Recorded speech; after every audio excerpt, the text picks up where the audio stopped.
सप्रेम साहेब बंदगी साहेब। नमस्कार, मेरा नाम है विकास कबीर और आप देख रहे हैं वी कबीर विचार द्वारा प्रस्तुत सद्गुरु कबीर जीवन दर्शन। इस प्रकरण में हम वर्णन करने जा रहे हैं कि सत्य पुरुष के तेज और प्रताप का सत्यलोक से पृथ्वी पर उतरकर काशी नगरी के लहर तालाब में ठहरना और फिर उस तेज का मनुष्य के बालक के सदृश होकर तालाब के कमल पुष्प पर स्थित होना। सद्गुरु कबीर साहेब की वाणी है। गगन मंडल से उतरे सद्गुरु पुरुष कबीर, जलज माही पौढ़न कियो, दो दिनन के पीर, 1455 साल गए, चंद्रवार एक ठाठ ठए, जेठ सुदी बरसायत को, पुरनमासी तिथि प्रगट भय, संवत 1455 विक्रमी, ज्येष्ठ सुदी पूर्णिमा सोमवार के दिन सत्य पुरुष का तेज काशी के लहर तालाब में उतरा। उस समय पृथ्वी और आकाश तक प्रकाशित हो गया। उसी समय अष्टानंद जी वैष्णव उस तालाब पर बैठे थे और वृष्टि हो रही थी। बादल आकाश में घिरे रहने के कारण अंधकार छाया हुआ था, बिजली चमक रही थी। जिस समय वह नूर उस तालाब में उतरा, उस समय तालाब जगमग जगमग करने लगा। फिर वह प्रकाश उस तालाब में ठहर गया। प्रत्येक दिशाएं जगमगाहट से परिपूर्ण हो गईं। इस आश्चर्यमय प्रकाश को देखकर अष्टानंद जी आश्चर्यचकित हो गए। उस समय उस लहर तालाब में महाज्योति फैल रही थी। मयूर, चकोर आदि पक्षी बोल रहे थे, चिड़िया चहचहा रही थीं, पनडुब्बियां फिर रही थीं, कमल तथा नीलकमल के पुष्प लहलहा रहे थे, भंवरे गूंज रहे थे। ऐसे समय वह तेज आकर उस तालाब में स्थिर हुआ। अष्टानंद जी ने जो उस तेज को देखा तो जानकर उसका समस्त विवरण रामानंद स्वामी से कहा कि मुझको अत्यंत आश्चर्य हुआ उस ज्योति को आकाश से उतरते और लहर तालाब में ठहरते देखकर। जब वह प्रकाश उस तालाब में उतरा तब समस्त तालाब ज्योतिर्मय हो गया। यह बात सुनकर स्वामी रामानंद जी ने अष्टानंद जी से कहा कि वह प्रकाश जो तुमने देखा था उसका फल शीघ्र ही तुम्हारे देखने तथा सुनने में आवेगा, उसकी धूम मच जावेगी। फिर वह तेज मनुष्य के बालक के आकार में होकर उस जल के ऊपर कमल के पुष्प पर बालक के सदृश हाथ पांव फेंकने लगा। वह बालक अलौकिक शोभा लिए अत्यंत सुंदर दिखलाई देता था। पश्चात तो जैसा कि रामानंद स्वामी ने अष्टानंद जी से कहा था, इसकी धूम समस्त संसार में मच गई। सद्गुरु कबीर साहेब की वाणी है। अब हम अविगत से चली आए, मेरो भेद मरम न पाए, ना हम जन्मे गर्भ बसेरा, बालक हो दिखलाए, काशी शहर जल ही बीच डेरा, तहां जुलाहा पाए। नीमा और नीरू कौन थे?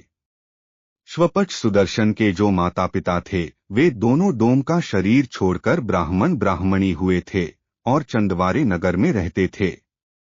उनके पूर्व प्रेम से सद्गुरु कबीर साहब उनके घर गए और उनको मुक्ति मार्ग बतलाने लगे, परंतु उन्होंने ध्यान नहीं दिया। तब सत्यगुरु उनके गृह से अंतर्धान हो गए। इसके उपरांत वे दोनों ब्राह्मण ब्राह्मणी परलोकगामी होकर काशी में जुलाहा जुलाही हुए। उनका नाम नीरू और नीमा पड़ा।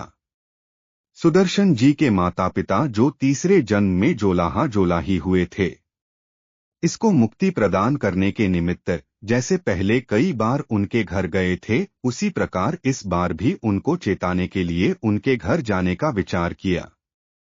इसलिए काशी के लहर तालाब में प्रकट हुए। नीमा और नीरू को बालक का मिलना।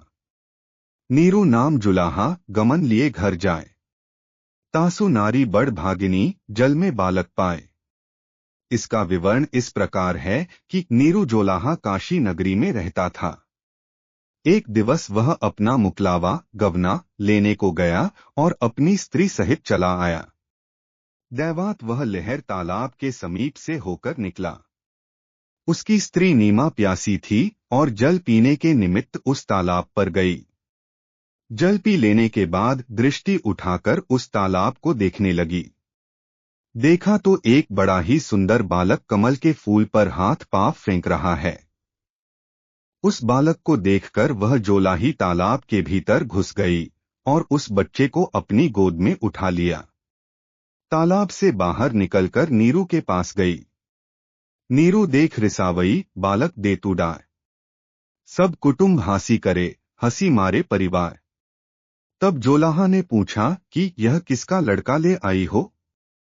तब नीमा ने उत्तर दिया कि मुझे तालाब में मिला है। नीरू ने कहा, यह लड़का जहां से ले आई हो वहां ही रखाओ, नहीं मालूम यह किसका लड़का है।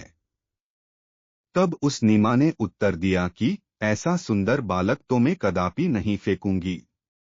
नीरू ने कहा कि लोग मुझ पर हंसेंगे और मजाक उड़ावेंगे कि गौने में नीरू अपनी स्त्री के साथ एक पुत्र भी ले आया है, इस कारण तू इस बालक को फेंका। तब साहब हुकारिया, ले चल अपने धाम। मुक्ति संदेश सुनाए हो, मैं आया यही काम। पूरब जन्म तुम ब्राह्मण, सुरती बिसारी मोही। पिछली प्रीति के कारणे दर्शन दीनो तो ही।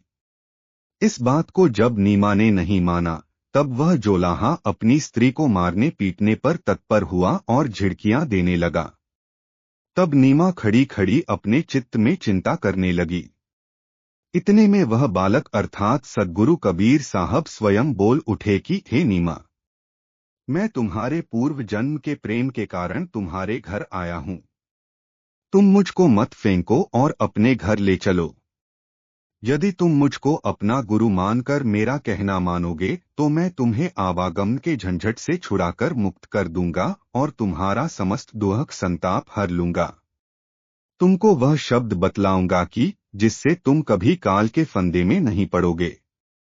जब वह बालक इस प्रकार बोला तो उसकी बात सुनकर नीमा निर्भय हो गई और अपने पति से नहीं डरी।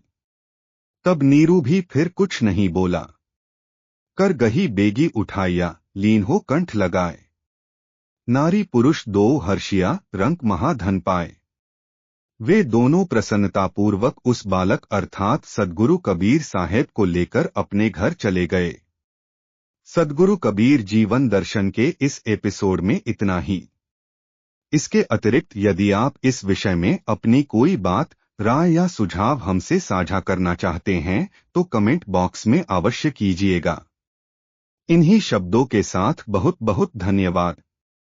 सप्रेम साहेब, बंदगी साहेब।